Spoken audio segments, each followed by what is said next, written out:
So that was just something that I was hoping that we would talk about maybe today, but maybe in a future episode. Has witness changed? Maybe it hasn't. Or Bill what does can it wait. mean? I've got so many thoughts. Oh my God, Carrie. I'm so sorry that I'm throwing it at you at 1 minute to go. This could be one of our nuggets. This is one of our mini nuggets that we were Our talking about. snorts.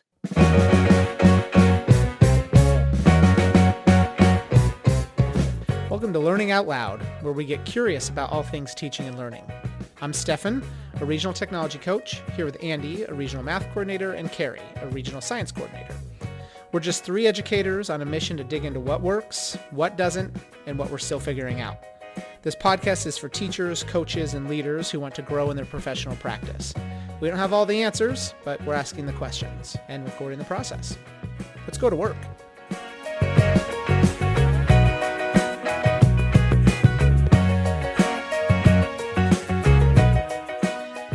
We're going to talk about chapter 15, which is titled Fluent Corrections. It's the final chapter in Jim Knight's high impact instruction book. And we are joined again today by a couple of colleagues that I would love to have them introduce themselves. So we'll start with Shanna. You want to introduce yourselves to our listeners? Yeah. Hi, I'm Shanna Brooks. I'm the Regional Literacy Coordinator at North Central ESD. I get to play the role of historian because this is my 17th year at the ESD. And it's just great to be with my team today because you guys are awesome.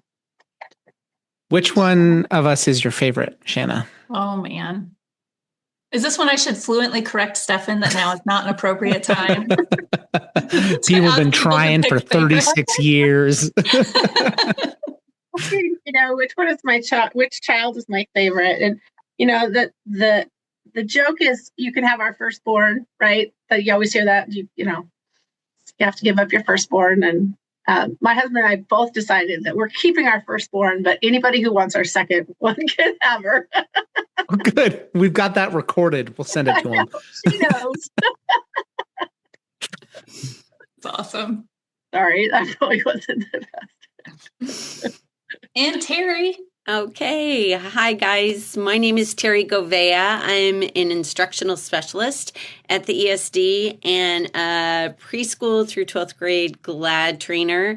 I have many years of classroom experience, and I think teaching is the best job in the world. I think we all could say that. I hope we all say that. Yeah.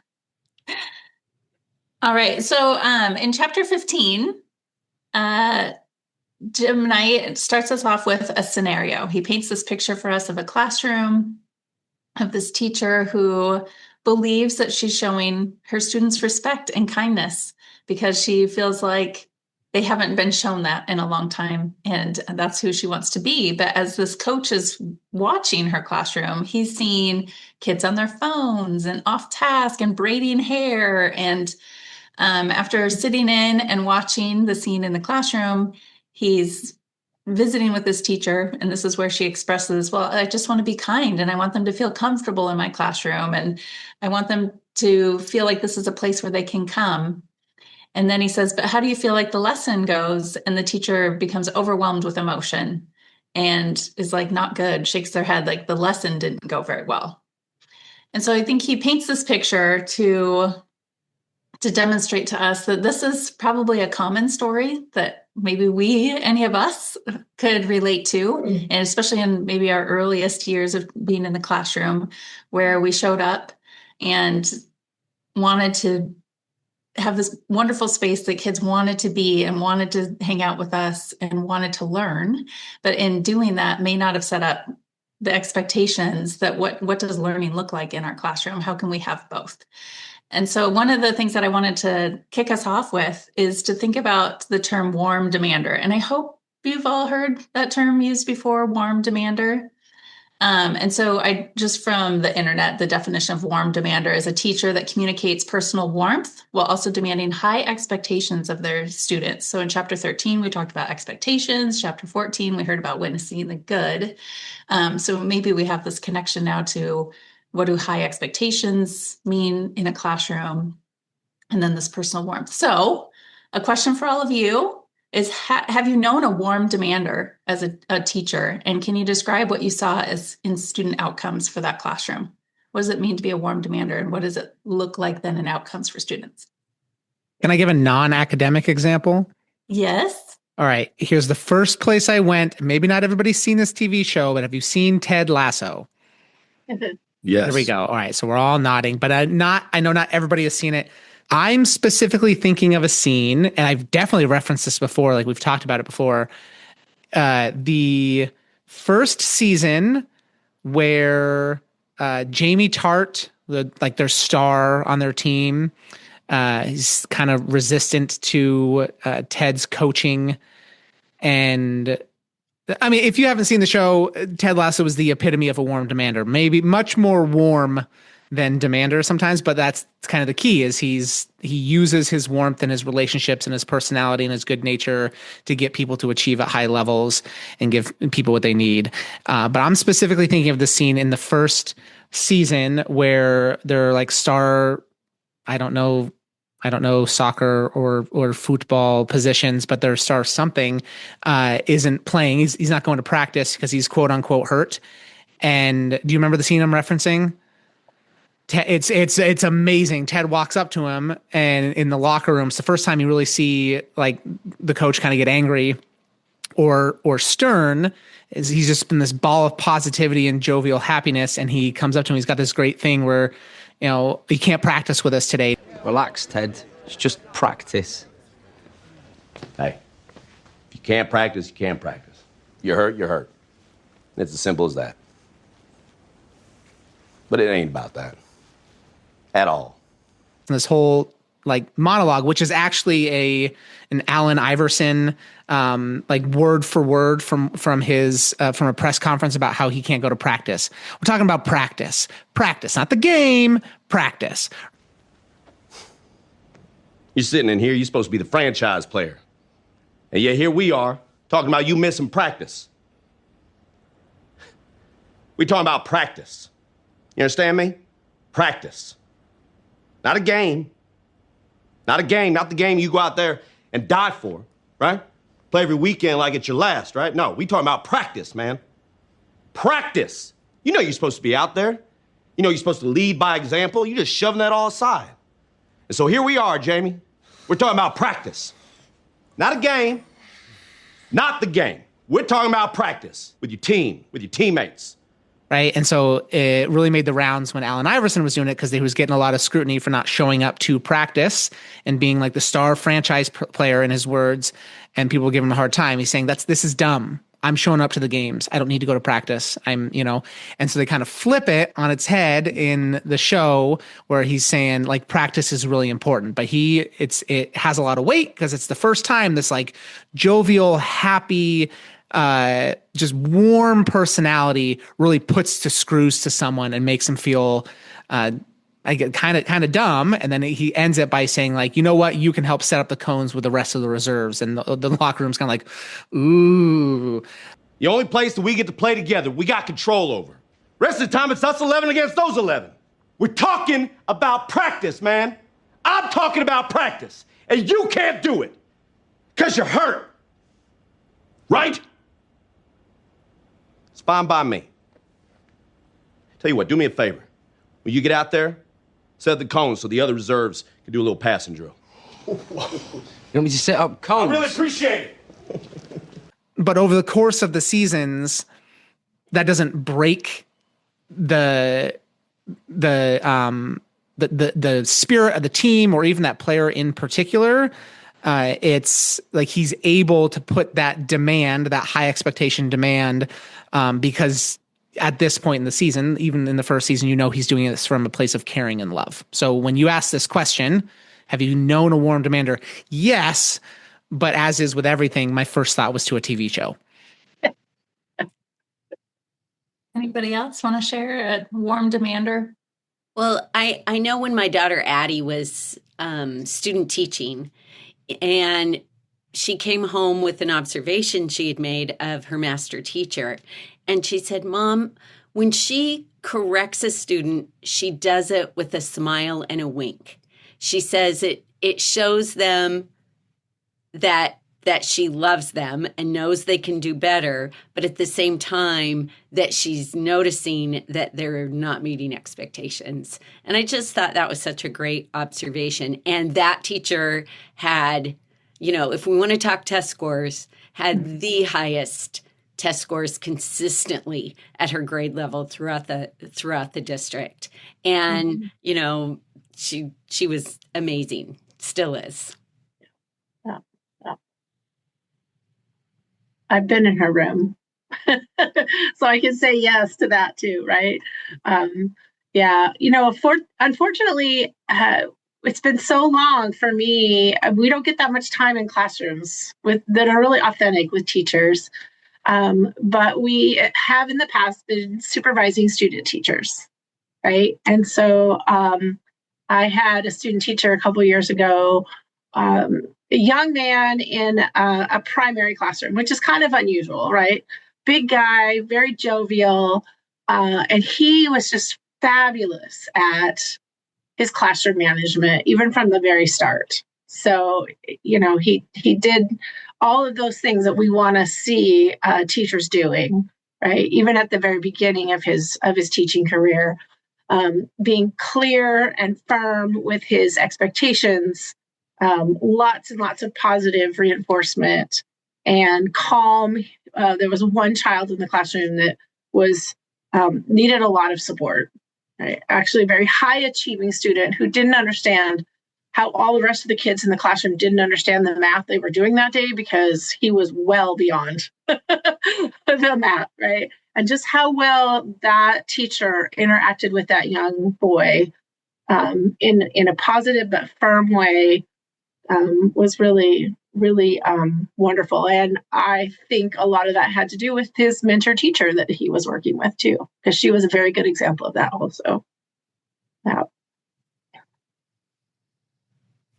Yeah. So like I said, the chapter starts out with this scenario, but he talks about, and actually I think it's quoted about how having high expectations of students is actually a way of showing that you care and believe in them. So going back to Ted Lasso, right? It's about this belief in them. And I think sometimes I've seen this where teachers will lower their expectations because they want students to have some success. But really what we need to be thinking about is how do we maintain high expectations and tell them we believe in you and that you can reach these high expectations, and I'm here to help you do those things. And I'm not going to let you fail my class. I'm not going to let you get away with poor behavior or poor learning behaviors because I care about you and I care about your learning. And so you guys in your examples that you shared some of the things that Knight brings up in the chapter. And I'm going to back up a little bit because I'll go in the order of like what the chapter shares, but then you'll hear some of the things that you shared in there. But he goes on to talk about how we should be thinking about predicting conflict. And I think as experienced educators, we know some of the things that are most commonly going to happen in a classroom. But when he talks about predicting conflict, he talks about needs being met. And if you're anything like me, we start thinking about like Maslow's like little triangle. I can't remember. Is that hierarchy? I think it's called like the hierarchy of needs. Yeah. And Knight doesn't use Maslow's. He uses somebody else's research. I think the last name was Uri's. But it's essentially the same. Like students we need to pay attention to their wellness, their safety, their respect, and their freedom. And if we can manage those things and meet those needs, then student behaviors, like negative behaviors, can be less, and we'll see more of the positive behaviors. So wellness is often the most out of a teacher's control. We don't have a whole lot of control on whether or not a student got good enough sleep last night, or consistent sleep across any nights, or is fed, or has supportive family members at home that can help them navigate their world. So wellness is tricky, but we can know our students and get to know our students and then better understand perhaps what's happening outside of our control so that we can better understand the behaviors that we see in our classroom. Safety, that is on an educator, is to set up a safe classroom environment, both physically and psychologically. I think physical is often pretty easy. Although I was a science teacher in a regular classroom, which made it a little tricky to keep things safe. But that was Lighting just floors on stressful. fire with Bunsen burners, I bet. Oh yeah. Oh, I had carpet. That was really fun. Yeah. And then respect, that's, recognizing and respecting who they are, who shows up to our classroom. I think in a previous chapter, we talked about recognizing and how sometimes misbehaviors is just seeking recognition, and how we can make the switch to witnessing the good and recognizing those positive things that we want to see, and increasing those interactions, like what we talked about in chapter 14. And then freedom. And this goes back to a previous chapter as well. And that is the offering choice, giving students some choices so that they feel like they have some control over their own life. And so as I read through the chapter, I was like, well, yeah, these feel like exactly what I would want in my own classroom if I was still in the classroom. So yeah, just connecting to some of those needs and how those needs can be met. So that Terry, was. I'm going to put Terry on the spot. Well, the slide with the 3 C's on it that we have in our presentations, and one of them is choice, right? And one of them is connected, right? And what was the third one? Celebrations. Celebrations. Which again is just that positive praise. Yeah. There was, when the Common Core and the NGSS standards came out, quite a long time ago now, the word rigor started showing up in education, right? We have to have a rigorous environment, rigorous classroom. There's a great article from Teach Hub, 22 ways to add rigor to your classroom. But really what they do is they narrow it down to 3 things. Expected to learn at high levels, right? So we first expect our kids, whether it's their learning or their behavior, we expect those high levels of positive, learning environment, behavior. We want to, and that's again, back to what we always talk about, growth mindset. Do you believe that all of your students can learn, right? At high or higher levels than where they are right now. So the first one's expected to learn at high levels. The second one is supported so that they can, right? So what instructional strategies do we have in place? What behavior strategies? What's the culture in our classroom so that kids know that they're supported? And the third one is cheered on as they demonstrate that learning, right? Because I think when we first all heard rigor, we just thought, oh, it just needs to be harder. Yeah. The work just needs to be harder, right? The text they read just needs to be more complex. And so I really appreciate this article because it doesn't talk about being harder. It talks about mindset and culture, right? So expected to learn at high levels, supported so they can, and cheered on when they demonstrate that learning. So, Shannon, you know what I've been digging back into recently for some stuff with districts is that I forget the title of the workshop, but with Dr. Yemi Stembridge. And I mean, that was it was all about equity and culturally responsive teaching, maybe and he's got some great books. But one of my bigger takeaways from that was him saying something to the effect of equity is rigor, or rigor is equity.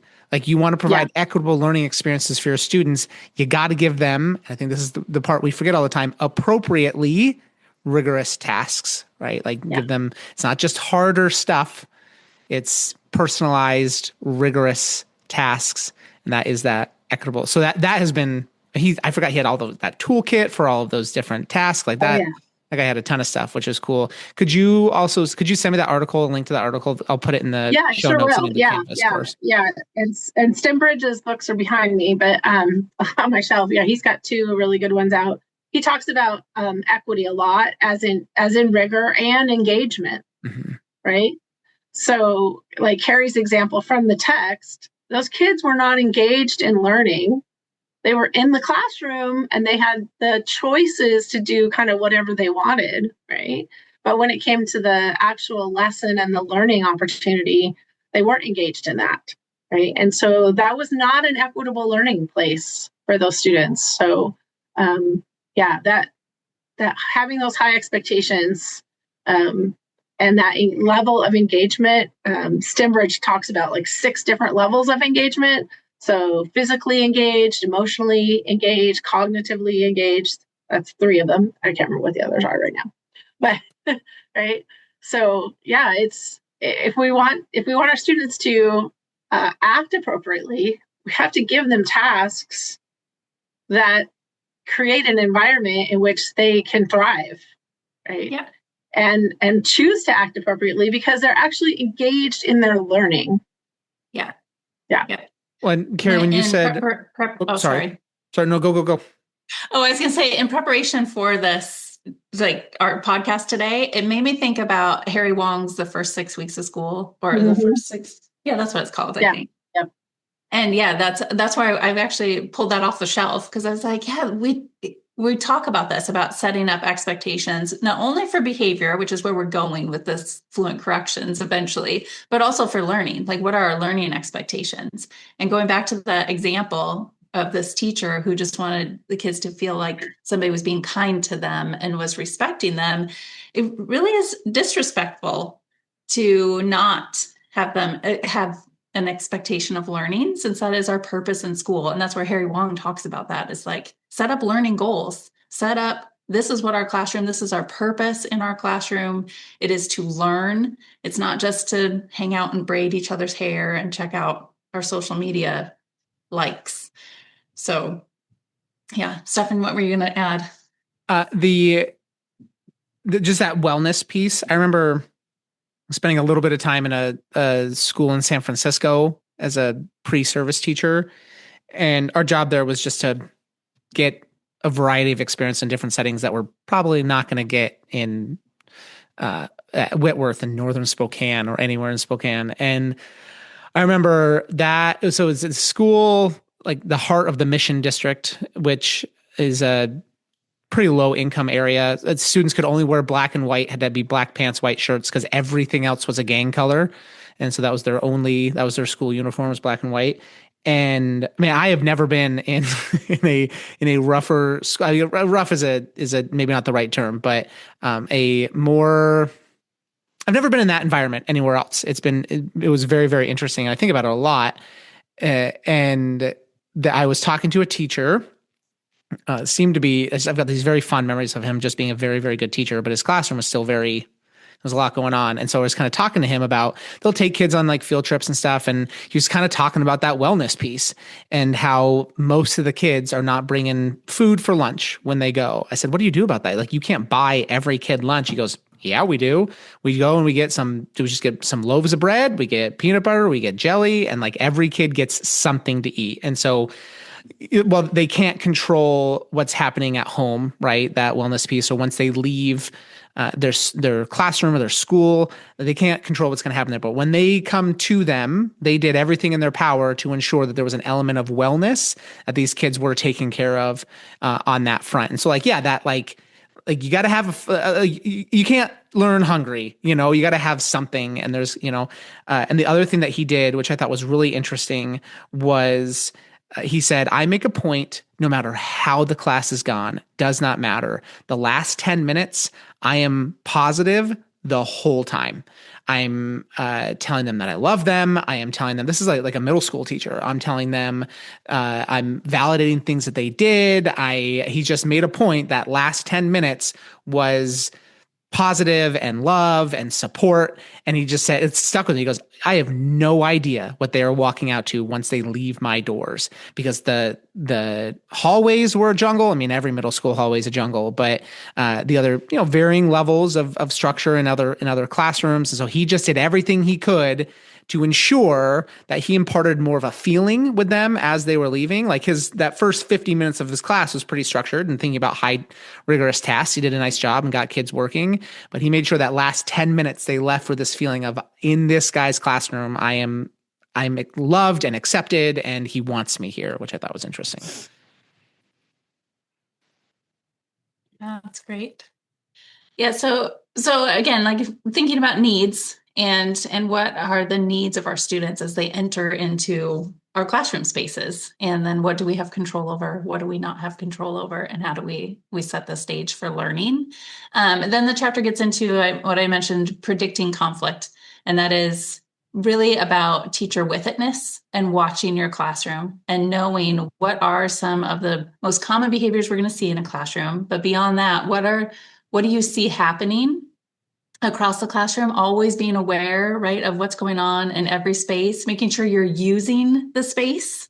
Like you're not just standing, or you're not in the front of the room, or you're not just sitting at your desk the whole time, but you're moving around the room so that students know that you are a part of this whole learning environment, not just the pieces where, like, up in the corner that should be behind your desk or in the front of the room and only when you're talking, but that you are a part of every piece of the classroom. And all of those things kind of set up for a better classroom management, I guess, is where he goes with that. But he goes on to talk about when you're setting up expectations, which we'll learn about in chapter 13. It's thinking about what are those most common misbehaviors that you might see in a classroom, setting expectations. And then he goes on to talk about how you should write out, as a teacher, you should write out what are the consequences for the first time an expectation is, there's an infraction, I guess, in the expectation, the second time, the third time, and know exactly what those consequences are ahead of time, and how that's a huge cognitive lift from a teaching perspective. Is if you see it, like if it's a side conversation, then the first time it's a warning. The second time it's, some other consequence or third consequence. Then you don't have to think about it. Like it's just automatic. And then that's, like I said, he talks about the cognitive lift off the teacher to know exactly what your plan is when you encounter these behaviors that could arise. And he just talks about nipping it in the bud. Harry Wong does the same thing, I think, in his book. I think that's the terms that he uses. But here's where the warm demander conversation, and some of you brought this up in your examples, is like, how do we correct students when we see them step out of bounds on the expectations that you've established and have made clear to students? And that is to stay calm. Zero tolerance policies, right? Couldn't help myself. Sure. I'm very sorry. And Shannon mentioned this as calm. So you need to stay calm. And it teaches students that calm is the way that we behave when we're in a community. Like we're not overreactive. Like you just need to be calm. And he talks about how as educators, we need to sit down with ourselves and know ourselves and find, how did he put it? Name it, reframe it, tame it. So naming it is where I identify what are my hot buttons. Like what are the things that really are my pet peeves that I'm not going to be able to, or that I know are going to trigger me in a classroom setting where I'm teaching and some student is doing this thing that is a trigger for me. And so naming it is the first step. Like what are the things? Then reframing it. He says that's where you recognize that the behavior that you might see could have nothing to do with you. It could be those needs not being met at home. It could be, I was in a secondary system, so I had kids coming from other classrooms, and I would see it often where they had a poor interaction in another classroom, or even in the hallway, or even at lunch recess, and it would show up in my classroom. And it didn't have anything to do with me. It was that the student had been triggered in some other way outside of my classroom. So reframing it, reminding ourselves that it's to not take student behavior personally. Sometimes it might be, but you distance yourself from your natural impulses, I guess, to the correction, I guess, and the emotions. So that's the reframing it. And then taming it is make sure that you take a pause, and you might have to make something up. Like maybe you start correcting because you've been triggered, but you just say, I'm going to go help Shanna with something, and then I will be back. So make sure that you take a moment. Like you're laughing, Stefan, but I'm just saying, like, make sure that you pause so you're not saying something that is that it doesn't maintain your calm that you need to express to students. Yeah. I'm laughing because this will be the second episode in a row that I'm listening to this high impact instruction advice, and I'm just going to take this and use it with my own kids. Just in home. I'm going to take, it's that taming it piece that dad needs to work on. And it can't be too long. You can't like come back tomorrow, because Mike and Kylan are not going to remember what they did today. But when you go back to it tomorrow, but just take a pause, some sort of pause. If you can feel that what you're about to say has a lot of emotion behind it, then it's take a pause. So I thought that was really good advice. Like, name it, reframe it, tame it all ahead of time. Know where your buttons are. Have a strategy for managing your buttons so that you're not out of control when correcting a student. And that's that fluid correction that he talks about. I have a great video from Edutopia demonstrating self-regulation with tone of voice. So it just builds right off of this. And they talk about in this video, as the adult, as the educator in the classroom, be calm, assertive, or neutral, calm, neutral, and assertive. Right? So it really goes along with that. How do I, when I do speak to the student about their behavior that needs to be corrected, right? Calm, neutral, and assertive. And I think that reframing idea, or even that stepping away, helps us maintain that calm, neutral, right? So that our assertive doesn't become overly negative or loud or whatever assertive is to you, right? Yeah. Or inconsistent. Like, if I just get triggered and all of a sudden I'm like, go to the office. But yesterday a student did the exact same thing. And I just was like a quick redirect and moved on. Students are going to pick up on that. Like, oh, Mrs. Howe doesn't like me. She sent me to the office. And yesterday Andy did the same thing. And all he did was get told to push in his chair, or, whatever it is. So kids pick up on that real fast.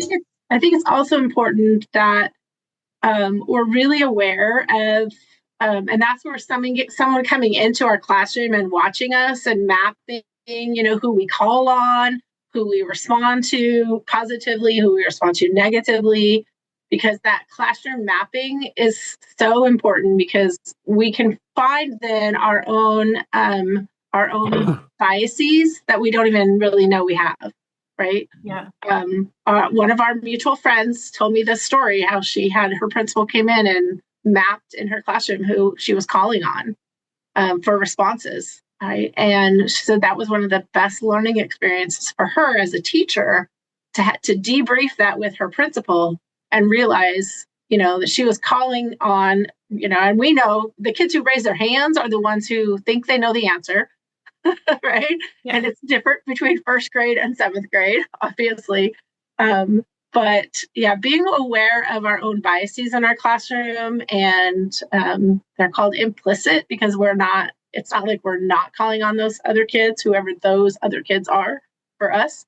Right? It might be the girls, it might be the boys, it might be the brown kids and not the white kids, or whatever, right? But that's really powerful, because it helps us then think about, how do I set up that behavior matrix in my classroom? So when this behavior happens, I've got those, first, second, third offense, and I know it and the kids know it. And, if the kids are old enough, developmentally appropriate, you can have them help you make some of those distinctions of what should be the first consequence, what should be the second consequence, because you'll find the kids are most of the time harder on themselves and their peers than we would have been. Yes, they are. And Shanna, you could write this chapter. That is one of the tips. And several of the tips in the back of the chapter are what you just described. Having somebody, what a great use of a coach, right? Having somebody come in and observe your classroom and do some recording and give you a chance to kind of see your classroom from an outsider's view. And then also Knight does mention that involving students in what are the consequences when we step outside of our expectations in the classroom. So Shanna, look at you. You opened the show with, I'm the historian. I've been at this a long time. So just proving your points there. So maintain. Oh, sorry, go ahead. I've had a lot of great coaches and teachers and colleagues that have taught me a lot. So, yeah. But I'm thinking a little bit about is. That's fine. That's fine. Yeah, I'm thinking a little bit about my first Oh, it's snowing outside. Oops, sorry. Squirrel. The idea of we had High Schools at Work was a Southern Regional Education Board project, and Gene Bottoms and our high school was a very large, comprehensive high school, and we wanted to do a freshman academy.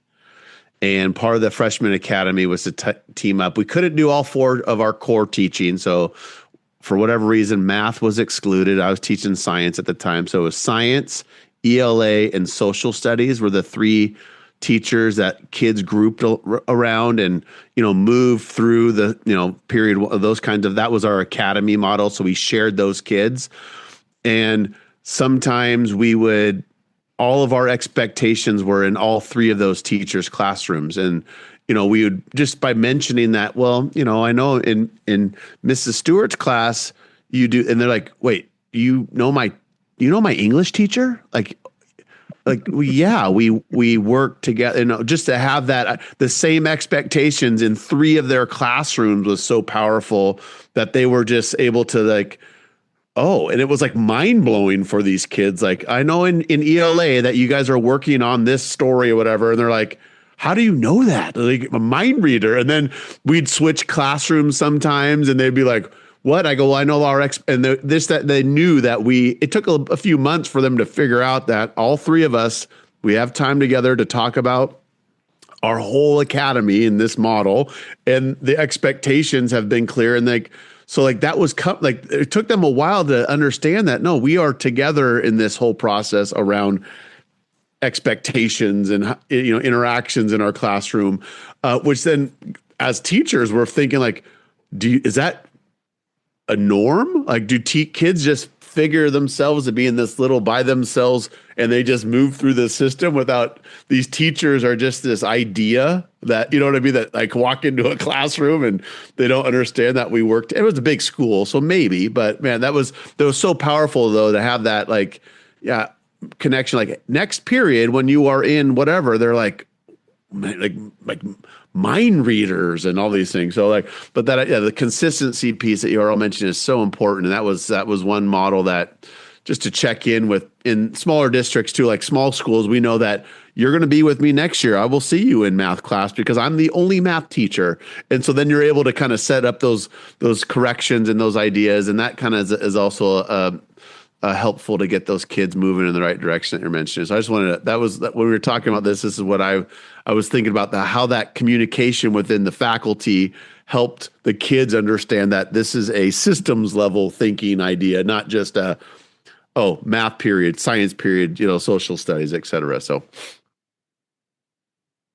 Yeah. So that was so calm, planned. I talked about that already. He talks about planning out, and you can do that involving students. What are the consequences when we step out of these expectations?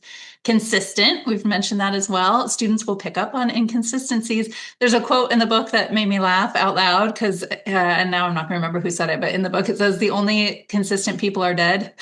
I thought that was pretty funny. But to try to be consistent.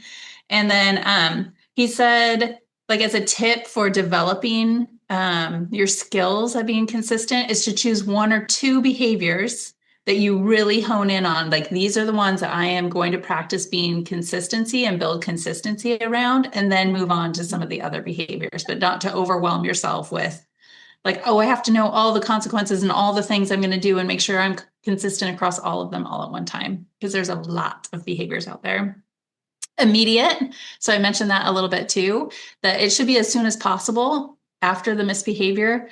Also knowing though that a pause is important if you know that your emotions are heightened. And there should be no ambiguity as to what the student is being corrected for. So this kind of connects back to witnessing the good. We want to be very specific about what it is that they have done that has stepped them past the expectation, and then how to get themselves back on track. And then smooth. So it needs to be quick, but not too fast. It shouldn't be rushed, but it shouldn't take a long time. It shouldn't be a lecture in the hallway. Carrie, come see me in the hallway. We need to talk about this behavior. It should just be, this is what you're doing. This is what I need to see from you. and then move right back into instruction. And that's how you build fluent corrections in your classroom. Well, and I think it's so important to remember that's why this is the last chapter. You have to have all these other things in place, the relationship, all of those things in place for this chapter to work, So important. Thank you, Terry. Yeah, definitely intention there, because you're right. We needed to set up the expectations, the learning communities, the witnessing, our practices of witnessing the good, all of the other instruction pieces that we've talked about throughout the book. Yeah. And glad we call it going slow to go fast. So you take the time to do all those other things so that learning and instruction can occur. Yeah. Well, we're out of time, but one of the things that I wanted to talk about related to this chapter that maybe we can have a future podcast on or take just a few minutes to talk about now is with itness. So Knight talks about with itness, which is like that uncanny ability for a teacher to know all the things that are happening in their classroom behaviors, both learning behaviors, but misbehaviors and good behaviors. And in the book, he cites that with itness kind of came about in the 1970s. And I'm pretty sure it shows up on the Marzano TPEP framework. I'm pretty sure I was, evaluated on with itness. And something I started thinking about was how has with itness changed in the day and age of one-on-one computers? Because with itness, at one time, I could roam the room, right? And or even stand in one spot in the room and see my whole classroom and kind of know what a student was doing. But as we've become more digitized in the classroom, right? Students are on screens. We don't always have access to what they're doing. I used GoGuardian when I was in the classroom, which helped. But then I was tethered to my computer, right? To watch like who's clicking into what. So that was just something that I was hoping that we would talk about maybe today, but maybe in a future episode. Has with itness changed? Maybe it hasn't. Bill can wait. I've got so many thoughts. Oh my God, Carrie. I'm so sorry that I'm throwing it at you at 1 minute to go. This could be one of our nuggets. This is one of our mini nuggets that we were talking about. Can I comment on that just to give people a taste of just, because I think you're right? Like when you were saying that with itness, my first thought as an ed tech coach was, well, it's totally different now. And then you name check GoGuardian, which when I was one-on-one in the classroom, when I was in the classroom with one-on-one devices, we had GoGuardian, and that is expensive but amazing. The way I always describe it to people is it's everything my teachers in high school threatened me with, but this actually works. Because in high school, they go to use whatever it was and their computer would crash. The tech wasn't there. And that software specifically is so very good. And what I encourage teachers is you shouldn't be tethered to your classroom. That should act as like a safety net. Like you've got this thing running and there's some steps you can take to set up ahead of time to kind of monitor that. But like you don't want to play whack-a-mole. It makes your relationships with your students that much more important because, well, no relationship is ever fully going to prevent a kid being distracted by their screen because those are inherently more interesting than anything we do in class. That's just the way their brains are wired. It does provide you with the data for accountability, And so the way I would use that is specifically for GoGuardian is when it came to conference time, you could pull up students' data and you could pull up their usage history and you could pull up that and then you could go in at any point, you could click and say, look, at 11:29 last week on Thursday, you were on cool math games, and like, while you don't want to micromanage that type of stuff, it's really good to support you in the conversation with it, to bring in other people to hold that student accountable. And I think those have, as much as I loved it and the way I implemented it, I think was the right way because I kept my relationships with my students front and center. I didn't rely on GoGuardian as a way for me to have knowledge of all of my students because I think, one of the things that you said in here was, or was it this one or was it the previous chapter around where like having autonomy, right? Was an Yeah. important factor. And like, there's no faster way to squash a student's autonomy than to micromanage their. How motivated would you be to do your job if, now that Bill's here, if our supervisor was like, hey, we're tracking everything you do on your computer every single second, and we noticed that at 11:29 last Thursday, you clicked over to a site that wasn't. It's not inappropriate, but it was a work. You really, that is just cracking the whip. And Anna, my wife, literally sent me an article this morning from Forbes that one of the updates to Google Messages on Android devices for agency-controlled phones will give employers, whoever owns that phone, the ability to read your encrypted messages. So in theory, if you're having off-topic conversations, and so the reason she sent that to me is because she knew it has stuff to do with media literacy and screen usage, but that should scare us, right? That, not that specifically, but that should worry you, because as a professional, you need some sort of autonomy, right? And we don't want to do that to our students either. Knowing the difference between cognitive development, right? Like, kids need more structure and accountability, but also sometimes we go over that. The bigger issue, I think, is not the screens we give them. It's the ones their parents do. Cell phones are the real problem with itness. That's the real one-on-one. Because if we give a kid computers, they're not one-on-one. They're one-on-two.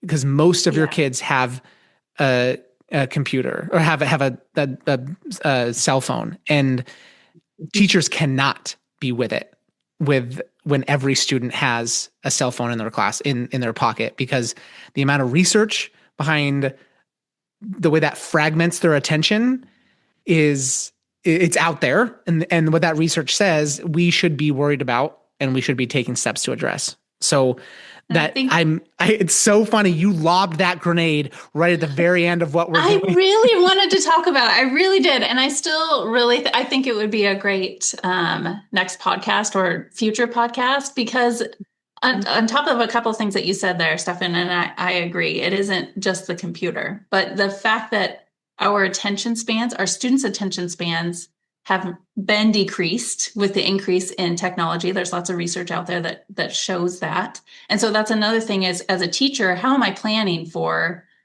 the change in a student's attention span? They are distracted, whether their phone is in their hand or not. And we are seeing districts go to no cell phone policies. We have a number in our region that have that.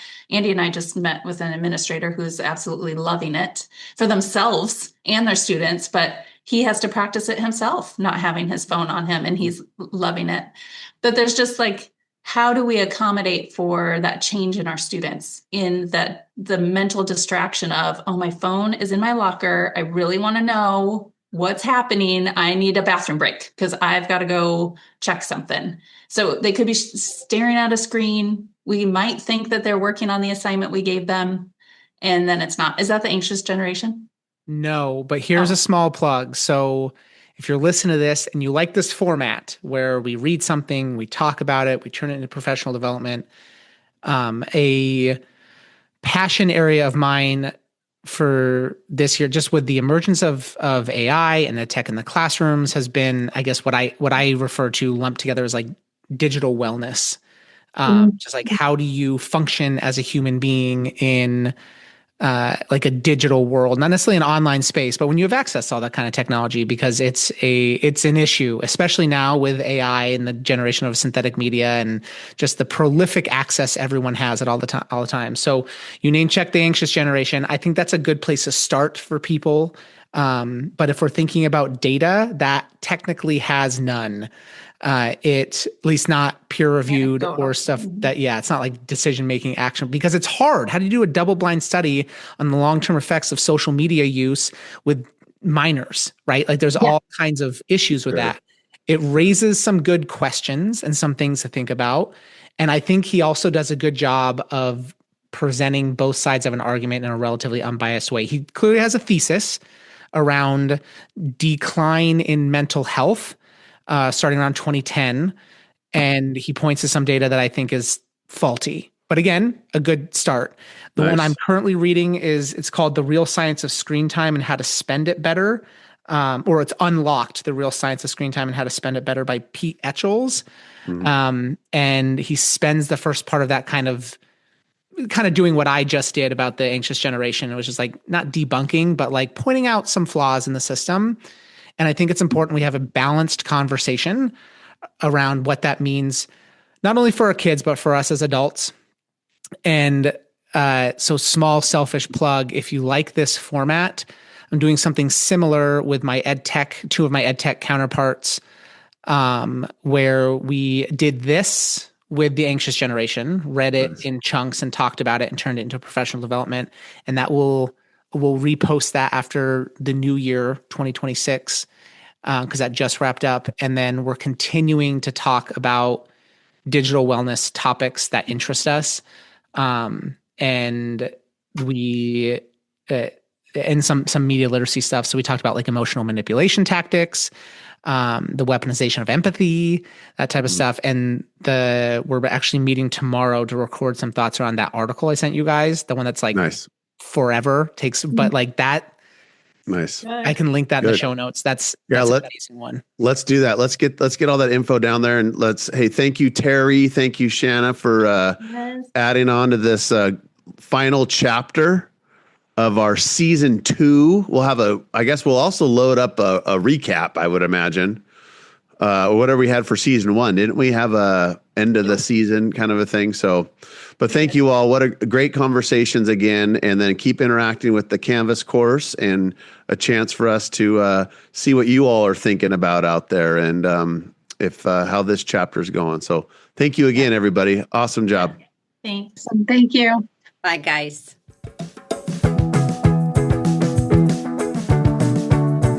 Thanks for learning with us today. If something we said sparked a thought, made you nod, or something Andy said made you roll your eyes, we'd love to hear about it.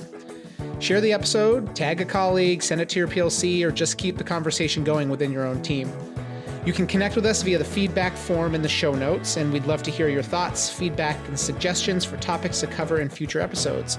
We're all growing together, and that starts with paying attention to our own practice.